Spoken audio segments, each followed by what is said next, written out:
Good afternoon, everybody. It's Reese here again, and welcome to our home in the dome, to your home. I'm back down here in collections today, and I thought we'd go through one of the collections that we don't go through a lot because a lot of us here are paleontologists, so we like to look at all of the paleontology. But today I thought I would come back and take a sneak peek at our geology collection and mineralogy collection. It's kind of boom. This whole area of floor, which is this nice, pretty blue painted color, we just refinished this whole area. We had new pipes that went up across here for our water, for our heating and air conditioning. And we took the time, and James Helgett and staff did a nice job of coming in and painting so that it looks pretty nice. And our collections manager, Chase Shelburne, has been in here and done a marvelous job cleaning things up.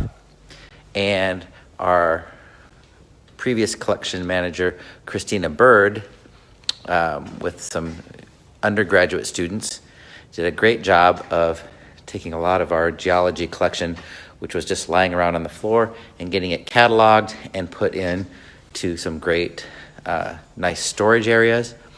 We had gotten a grant. Dr. Laura Wilson, our curator, had gotten a grant, so we got some cool new cabinets, some brand spanking new cabinets, in order to put our geology collection in.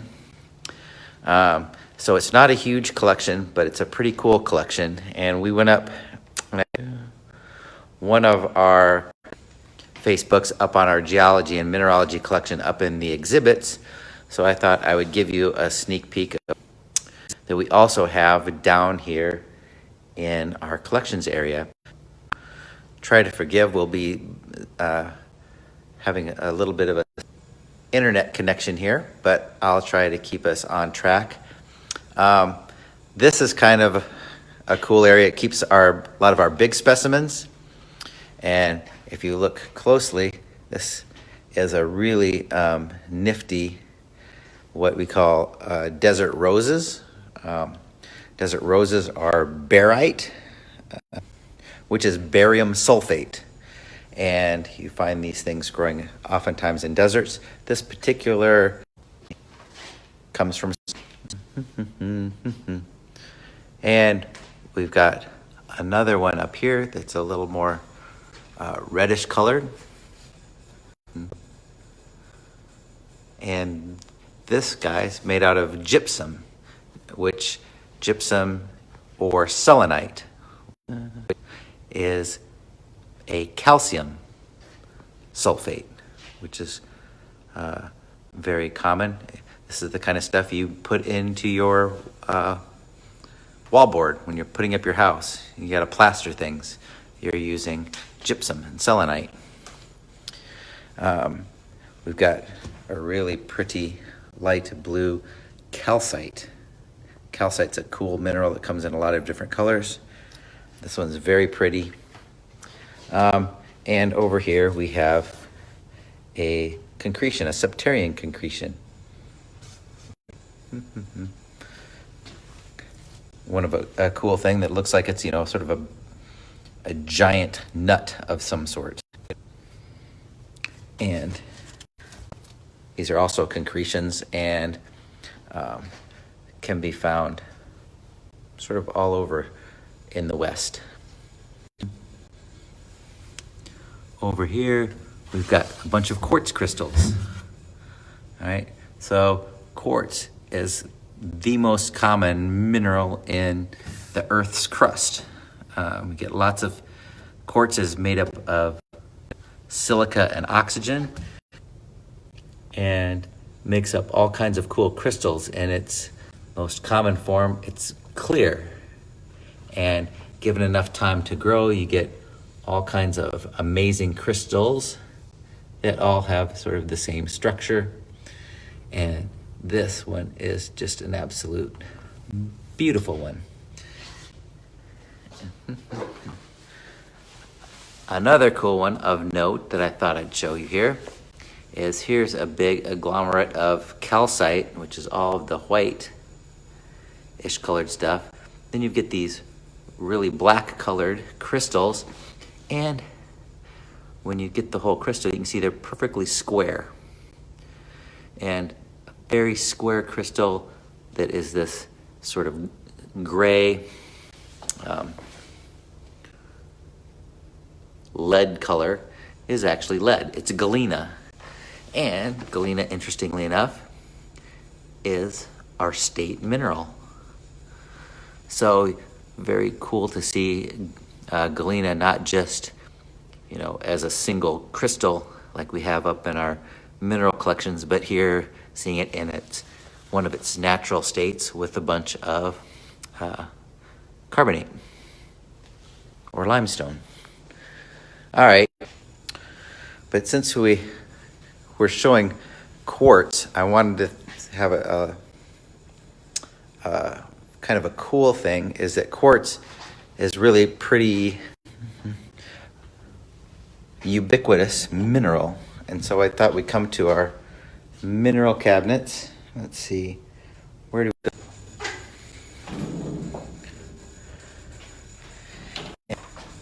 Have a look at how fascinating quartz is. So when you read all of the labels, you see things like phyllosilicates, inosilicates, cyclosilicates, and you can come down here and see tecto. All of these things say silicate, and by being silicates, it means they have quartz in them. So if we wanted to pull one of these things open, this is kind of a cool drawer.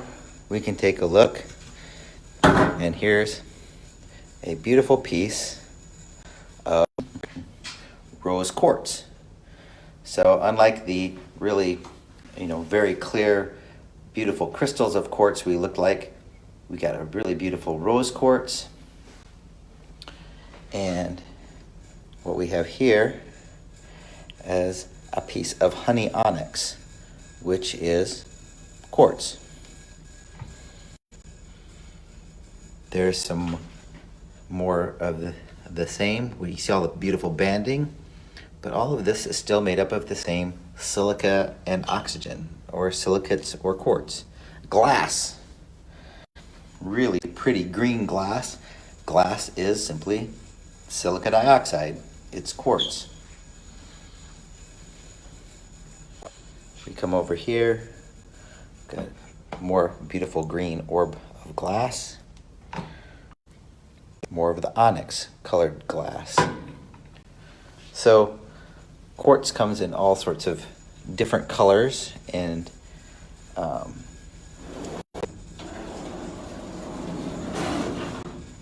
let's see. Dun, dun, dun. We'll come back to that in a minute. Let's see. Dun, dun, dun. Aha, here's where I wanted to come. Agates. So there's a banded agate, and agate is quartz. You can see looks very glassy. So you have just banded quartz with other elements that get in to give them different colors. All right, here's an agate from Montana. It's a little more bluish. And here's one that's a little more creamish or whitish with flecks in it. But you can get all kinds of, here's my favorite one, perhaps. All right, again, it's almost like a little bit, except that we've got green and gold, right? I think that's really pretty spectacular. But again, we're talking a variation of quartz.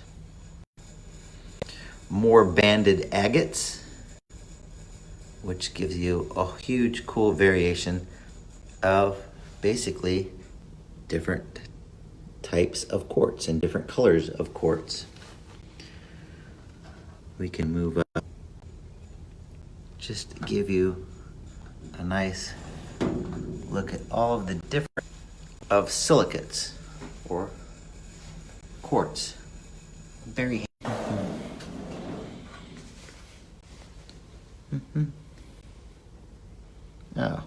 now, not quartz. Diamonds. We have some synthetic gemstones. So,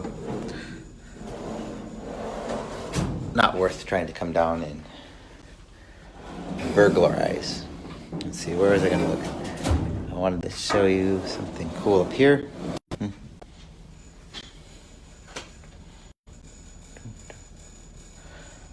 Sometimes these things are kind of fun to play with. Now, these two things are kind of cool, very pretty. We're into more igneous rocks here. And, for example, we've got some muscovite here. Muscovite is a very cool mineral you find in igneous rocks, especially rocks that are, I find a lot of them in Colorado, where they're plutonic, which means they have lots of granites. And sometimes in some of the granites, you get lots of mica. You can see here, mica is very thin and very platy. You can take a look, it's got little sheets. So like little silicate sheets. Very, very cool. Like thin and flaky. And these things come in biotite or muscovite. Biotite is black. Muscovite is this golden. So, then we have pyrophyllite. Really cool crystalline textures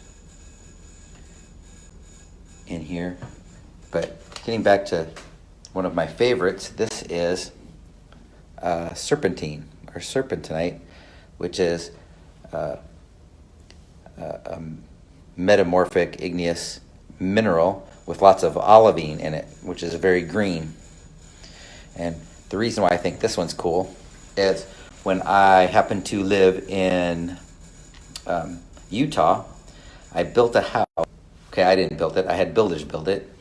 But I put all of my kitchen cabinetry was all serpentinite. So it was all this color, which I happen to think was really cool. Not everybody likes dark green igneous granite type stuff for their cabinets, or I mean for their counters, but I thought it was really awesome. Let's see.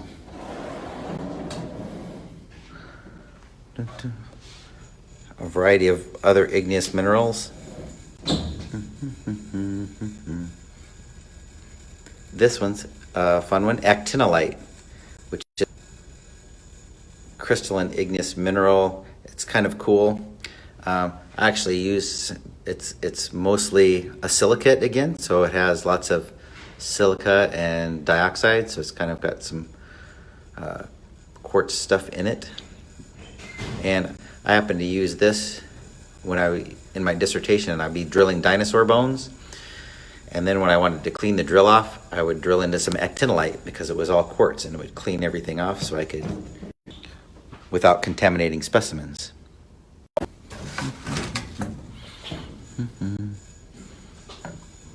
Black tourmaline.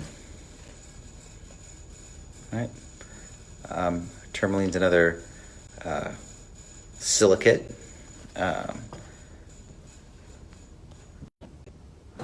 An igneous rock, and I'm not tall enough to reach up and in to get the phosphates though.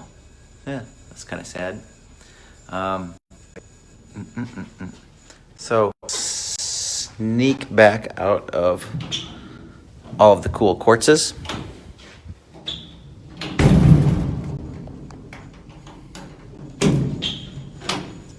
Lock back up.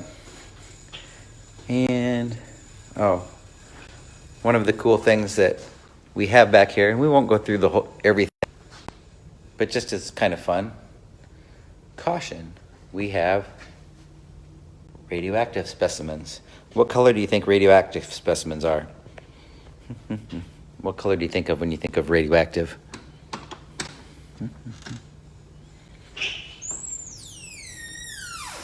If you said yellow, you would be correct.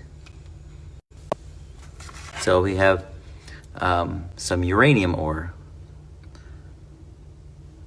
uranium oxides, which is kind of some cool stuff. So we've got to get our Geiger counters out here.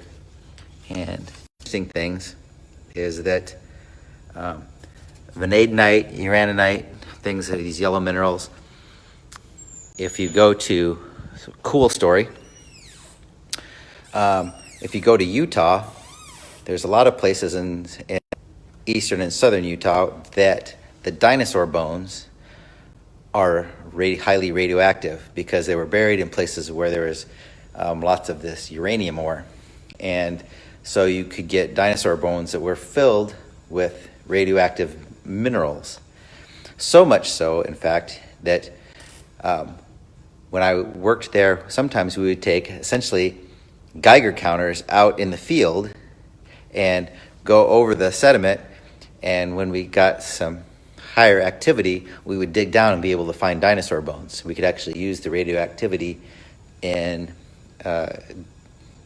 dinosaur exploration, which was kind of cool. And even more interesting, I think, is that in the Jurassic sediments in Utah, there were large sauropod dinosaur bones that had so much uranium in the bones that they were collected back in the 30s and 20s and sadly ground up into dust in order to extract the uranium from them, because there were times when people were starting to work on figuring out what isotopes were. We had radioisotopes and started condensing to produce enough uranium to start working on creating atomic bombs. So some of the first atomic bombs had uranium that was consolidated from dinosaur bones.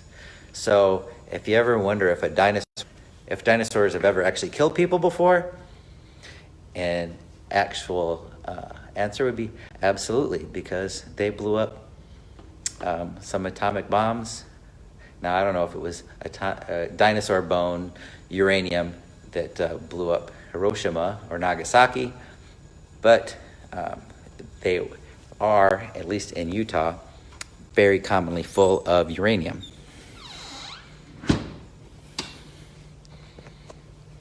Fun fact stories of the day.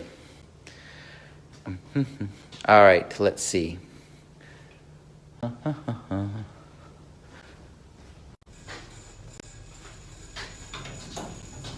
don't know, what time is it? Are we about done? Is everybody giving up? Excited? Anybody want to see anything else, or are we good for the day? I already gave you my fun story. Ooh. More silicates. I always have to pull out the green ones because it's my favorite color.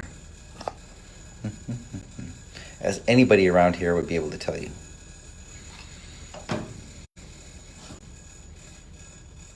Feldspar, very common in granites.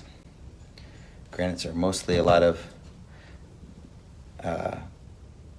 pink and white feldspars.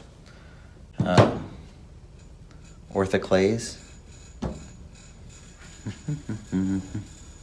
And here we are getting back into, yes, you are correct, you guessed it, we have some more mica.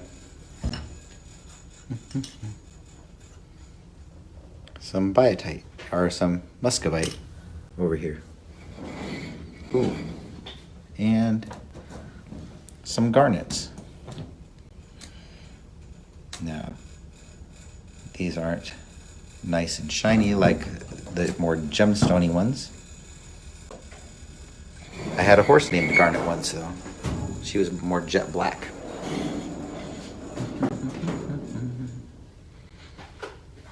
And we're getting back to some more silicates, which means more quartz of varieties, more rose quartz. Very cool. Spodumene. Now there's an interesting mineral for you. A phyllosilicate.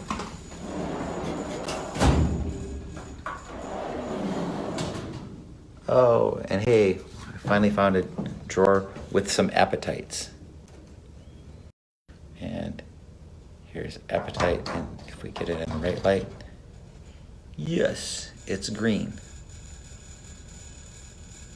And apatites, this is the mineral, and our bones are basically made out of a non-crystalline apatite, which is called a dollite. So as far as this beautiful mineral of apatite is, the apatite in humans, we're just ragdolls. We have dollite instead of apatite. And here is vanadinite. That's a beautiful piece, which is also a phosphate.